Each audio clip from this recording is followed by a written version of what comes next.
Hello everyone. In this video we will see the importance of Laxmikant for mains. आप में से सब लोगों को पता है कि लक्ष्मीकांत बहुत ज़्यादा इंपॉर्टेंट है प्रीलिम्स के लिए। उसे बाइबल माना जाता है पॉलिटी के लिए। उससे बहुत सारे क्वेश्चंस हर साल आते हैं, इस साल भी आए थे। ठीक है, लेकिन बहुत से लोगों को ये डाउट रहता है कि क्या लक्ष्मीकांत मेंस के लिए भी इंपॉर्टेंट है, मेंस में उससे कुछ आता है कि नहीं। तो आज अपन देखेंगे पिछले 2 साल के पेपर 2022 और 21, 2022 और 21 के पेपर, GS2 के पेपर से कि ये देखेंगे अपन, ये देखने की कोशिश करेंगे कि लक्ष्मीकांत से क्या इंपॉर्टेंट है, क्या अपन को उसके पूरे चैप्टर्स पढ़ने हैं या कुछ स्पेसिफिक चीजें हैं जो आती हैं उससे जो अपन को देखनी है। और ये देखने के बाद मैं आपको स्पेसिफिक वो चीजें भी बताऊंगा जो आपको पढ़ के जानी है लक्ष्मीकांत से, क्योंकि पूरी लक्ष्मीकांत अगर आप पढ़ने जाएंगे और मेंस के हिसाब से याद करने जाएंगे एक एक चीज, तो आपको उसमें टाइम ज्यादा जाएगा। तो सबसे पहले अपन पहली चीज देखते हैं, है ना, इम्पोर्टेंस और मेंस। क्या लक्ष्मीकांत मेंस के लिए इंपॉर्टेंट है? तो ये 2022 का GS2 का पेपर है। इसमें अपन क्वेश्चन नंबर 2 देखते हैं। क्वेश्चन नंबर 2 क्या आया है? Right of movement and residence throughout the territory of India are freely available to the Indian citizens but these rights are not absolute. Comment. अब जिसने भी लक्ष्मीकांत प्री के लिए भी पढ़ी होगी उसको साफ साफ पता चल रहा होगा कि राइट टू मूवमेंट किसके अंदर आता है? Through out the residence of, है ना, through out the territory of India. ये आता है अंडर आर्टिकल 19, है ना। आर्टिकल 19 के अंदर आ जाता है, आर्टिकल 19(1). इसके अंदर राइट टू मूवमेंट होता है और उसी के अंदर आ जाता है ना, with in the territory of India इसके अंदर आ जाता है। Outside territory of India article 21 के अंदर आता है। ठीक है, बट इसमें ये पूछा है through out the territory of India, तो आर्टिकल 19(1) के अंदर आता है। आपको पता होना चाहिए, ये लक्ष्मीकांत में दिया है। इसके बाद इसमें ये लिखा है कि ये राइट फ्रीली अवेलेबल है इंडियन सिटीजन्स को, बट ये राइट एब्सोल्यूट नहीं है, यानी कि इसमें कुछ रिस्ट्रिक्शंस है। तो जिसने भी ये लक्ष्मीकांत पढ़ी होगी, ये वाला चैप्टर पढ़ा होगा, ये आर्टिकल, तो उसमें रिस्ट्रिक्शंस भी दिए हैं, है ना। अब मैं यहाँ एक एक चीज का आंसर नहीं बताऊंगा, बट मैं बता रहा हूँ आपको उसमें रिस्ट्रिक्शन क्या क्या दिए हैं। एक तो शायद शेड्यूल्ड ट्राइब्स के राइट को दिया है, एक फॉर टू, है ना, एक शायद हैबिचुअल ऑफेंडर्स का समथिंग दिया है, और एक और कुछ दिया है, एक उनका दिया है जो प्रोस्टिट्यूट्स होते हैं उनके मूवमेंट पे रिस्ट्रिक्शंस होता है। तो ये आप तभी आंसर कर पाएंगे जब आपने लक्ष्मीकांत पढ़ी होगी। ये डायरेक्ट क्वेश्चन है लक्ष्मीकांत से। फिर question number 3, to what extent in your opinion has the decentralisation of power in India change the governance landscape at the grass roots. यानी कि बेसिकली ये किसका क्वेश्चन है? ये पंचायत एंड म्युनिसिपैलिटी का क्वेश्चन है। तो इससे आपको कुछ पॉइंट्स भी मिल जाएंगे और पॉइंट्स से ज्यादा कुछ आर्टिकल्स आपको मिल जाएंगे और उसके बारे में कुछ चीजें पता चलेगी जो कि इस क्वेश्चन में थोड़ा बहुत आपके काम आ सकती हैं। अब चौथा क्वेश्चन ये डायरेक्टली लक्ष्मीकांत से, discuss the role of vice president of India as the chairman of Rajya Sabha. ये डायरेक्टली वाइस प्रेसिडेंट का एक चैप्टर है, आर्टिकल भी दिया है, शायद आर्टिकल 63 होता है, मुझे याद नहीं है अच्छे से। तो ये आर्टिकल से आपको स्टार्ट करना पड़ेगा और उसके बाद आपको लिखना पड़ेगा जो भी दिया है लक्ष्मीकांत में। इसके बाद जो फिफ्थ क्वेश्चन है ये भी डायरेक्टली लक्ष्मीकांत से है, discuss the role of national commission of backward classes in the wake of its transformation from a statutory to constitutional body. तो इसका चैप्टर दिया है। हालांकि ये डायरेक्टली लक्ष्मीकांत से क्वेश्चन है, बट उनके बारे में कुछ चीजें आपको और पता होनी चाहिए। लक्ष्मीकांत में उनके जो कॉन्स्टिट्यूशन में प्रोविजन है वो दिए रहते हैं, उनके फंक्शंस, बेसिक फंक्शंस दिए रहते हैं, वो भी जरूरी है आपको पता होना। इसके अलावा कुछ और भी चीजें पता होनी चाहिए, बट आपको एटलीस्ट ये पता होना चाहिए कि 338 आई थिंक बी आर्टिकल होता है, इसके अंदर आता है ना। और भी इसके बारे में चीजें दी हैं कि किस समय ये कॉन्स्टिट्यूशनल बॉडी बनी, किस समय स्टेचुरी बॉडी बनी थी, फिर कब कॉन्स्टिट्यूशनल बॉडी बनी, फिर ट्रांसफॉर्मेशन उसका कैसे हुआ। तो बेसिकली आपको थोड़े बहुत फंक्शंस, रोल ये लक्ष्मीकांत में मिल जाएंगे। इसके बाद और पॉलिटी के कौन से क्वेश्चन है? ये है question number 12, discuss the essential condition for the exercise of legislative power by the governor. Discuss the legality of है ना, repromulgation of ordinances by the governor without placing them before the legislature. तो ये तो directly दिया है इसके ऊपर। कौन सा? शायद I think DC Wadhwa case है। DC वाधवा केस में गवर्नर ऑफ बिहार, है ना, गवर्नर ऑफ बिहार बार बार एक ही ऑर्डिनेंस को रिप्रमलगेट कर रहा था और without passing it in legislature, है ना। इससे और इस पे इसको फिर सुप्रीम कोर्ट ने कहा था कि इसको स्ट्राइक डाउन किया जा सकता है। ये बेसिकली आपको डायरेक्टली मिल जाएगा लक्ष्मीकांत पे, और इसको आपको होनी ही चाहिए। जिसने लक्ष्मीकांत नहीं पढ़ी होगी वो एरिया, तो आपको नहीं बनेगा वो। इसके अलावा और कौन सा इंपॉर्टेंट है? आई थिंक पार्टीज का भी क्वेश्चन दिया हुआ है, ये भी लक्ष्मीकांत में दिया है, नेशनल और रीजनल पार्टीज के बारे में। अब ये है, examine the procedure through with the president of India and president of France elected. तो फ्रांस का तो नहीं दिया, बट प्रेसिडेंट ऑफ इंडिया का इलेक्शन अगर आपको पता करना है तो लक्ष्मीकांत पढ़नी ही पड़ेगी, आपको अच्छे से पढ़नी पड़ेगी। तो ये सब डायरेक्ट चीजें हैं जो लक्ष्मीकांत से आई हैं। इसमें कुछ चीजें एडिशनल भी आपको पता होनी चाहिए, बट अगर आपने लक्ष्मीकांत अच्छे से नहीं पढ़ी होगी ये वाले टॉपिक्स, तो आप इसमें अच्छे आंसर नहीं लिख पाएंगे। फिर बहुत सारे क्वेश्चन है, जैसे 15th है, इसमें हालांकि मॉडल कोड ऑफ कंडक्ट के बारे में पूछा है, बट इसमें पूछा है कि role of election commission of India. तो इलेक्शन कमीशन ऑफ इंडिया के बारे में आपको पता होना चाहिए, कौन से आर्टिकल के अंदर आते हैं। इसके और कौन सा है इंपॉर्टेंट?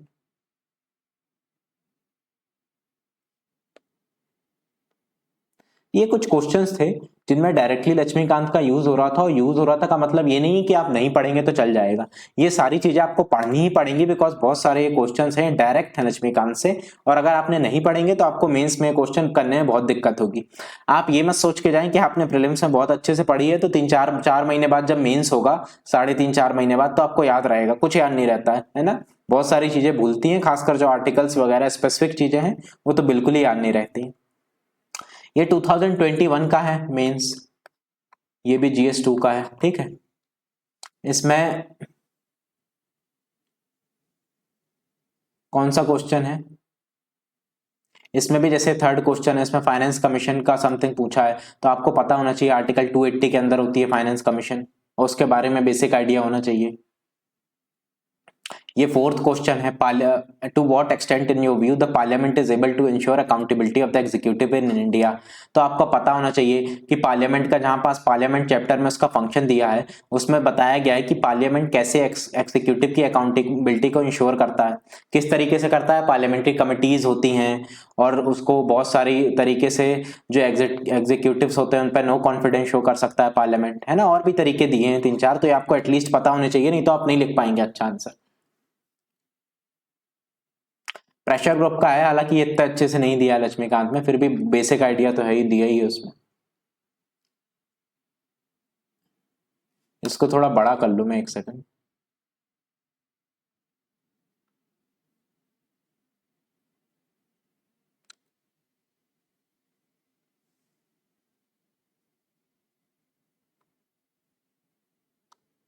थोड़ा दिख रहा होगा आपको। इसके अलावा और क्या दिया है?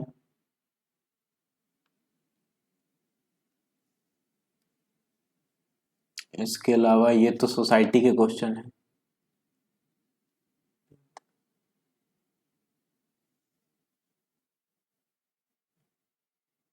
ये है क्वेश्चन, ये नेशनल ह्यूमन राइट कमीशन के बारे में दिया है। तो जो national human right commission, state human right commission का चैप्टर है, वो जो पढ़ के जाएगा वो उसको ठीक ठाक अटेम्प्ट कर सकता है ना। मैं अगेन रिपीट कर रहा हूं कि डायरेक्टली नहीं आती हैं चीजें, एकदम वही नहीं आ जाएगा जो लिखा है, बहुत रेयर चांस है कि एकदम वही आए। जैसे कि कुछ क्वेश्चंस आए थे, अपन ने देखे थे वाइस प्रेसिडेंट वगैरह के, बट इसमें आपको पता होना चाहिए। अगर आपको लक्ष्मीकांत की चीजें पता नहीं होंगी तो दिक्कत होगा बाद में आपको।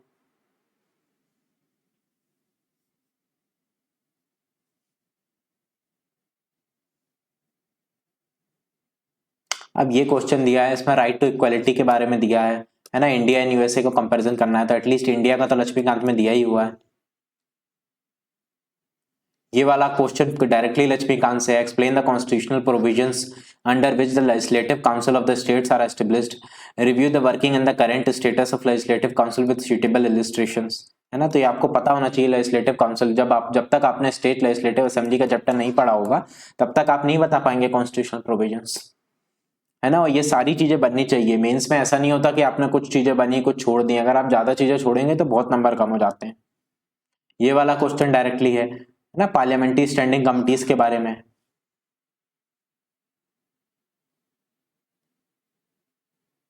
तो ये कुछ क्वेश्चंस थे, मेनली पॉलिटी के हैं, ये वाले तो गवर्नेंस वगैरह के हैं, ये आईआर के हैं, तो ये तो दिया ही नहीं है लक्ष्मीकांत में। पॉलिटी के बहुत सारे क्वेश्चनों में लक्ष्मीकांत का बहुत जगह यूज हो रहा है, तो इन सब बातों से आपको क्या पता चलता है?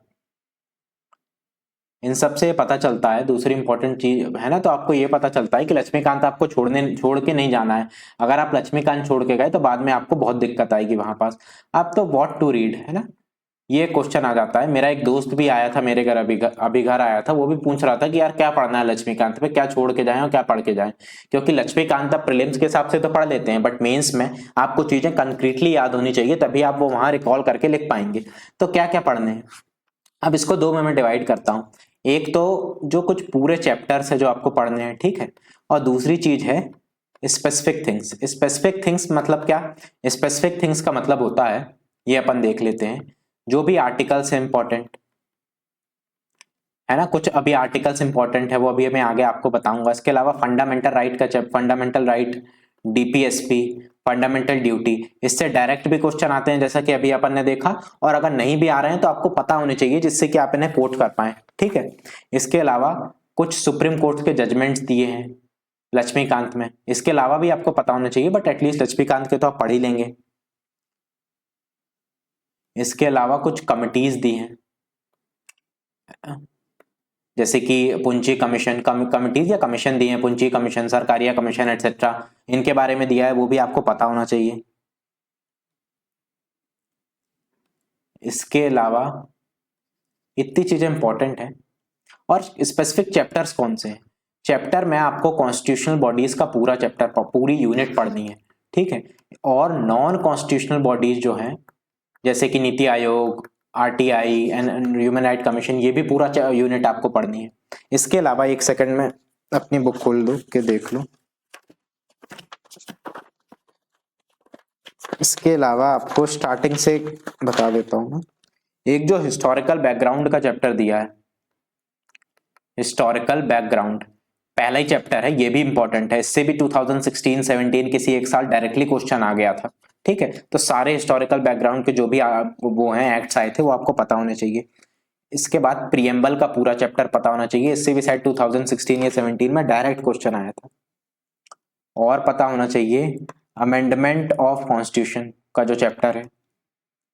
इसके अलावा बेसिक स्ट्रक्चर का जो चैप्टर है, कैसे बेसिक स्ट्रक्चर का एवोल्यूशन हुआ और कुछ बेसिक स्ट्रक्चर, अमेंडमेंट कैसे होता है, ये आपको पता होना चाहिए। पूरे चैप्टर बहुत इंपॉर्टेंट है, इनसे डायरेक्ट क्वेश्चन आ सकते हैं और आए हैं इनमें से ज्यादातर चीजों से। के अलावा सेंटर स्टेट रिलेशन का जो चैप्टर है वो आपको पता होना चाहिए, और इंटर स्टेट रिलेशन। इसके बाद इमरजेंसी का पूरा चैप्टर। इसके बाद president, vice president, parliament, parliament की भी इंपॉर्टेंट है। इसके अलावा पार्लियामेंट कमिटीज, ये तो बहुत ही इंपॉर्टेंट है, सिर्फ कई बार आ चुका है क्वेश्चन। इसके अलावा supreme court, judicial review, judicial activism, PIL, ये जो लगातार चैप्टर दिए हैं ये भी आपको बनने चाहिए। और गवर्नर, स्टेट लेजिस्लेचर,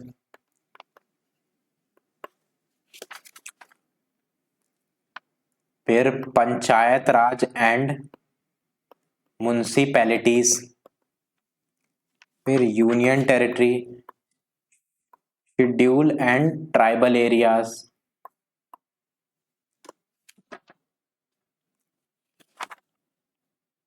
के बाद tribunals, anti defection law, pressure group, मुझे कोई पार्टीज वाला चैप्टर दिया है वो। इसके अलावा इतनी चीजें आपको एटलीस्ट बननी चाहिए, है ना। और ये स्पेसिफिक चीज में एक फॉरेन पॉलिसी का जो चैप्टर दिया है ना, फॉरेन पॉलिसी के चैप्टर में जो गुजराल डॉक्ट्राइन दी है या जो पंचशील दिया है वो भी आपको पता होने चाहिए, क्योंकि आप आईआर में यूज कर सकते हैं। तो इतनी चीजें हैं, ये चीजें आपको पढ़नी है। स्पेसिफिक चीज में कुछ स्पेसिफिक आर्टिकल्स हैं, फिर fundamental right, DPSP, fundamental duty, supreme court judgement, commission and committees and foreign policy का जो चैप्टर है, ये आपको स्पेसिफिक थिंग्स और कुछ चैप्टर्स जो पूरे बनने चाहिए, जैसे कि ये दोनों तो पूरी यूनिट आपको बननी चाहिए।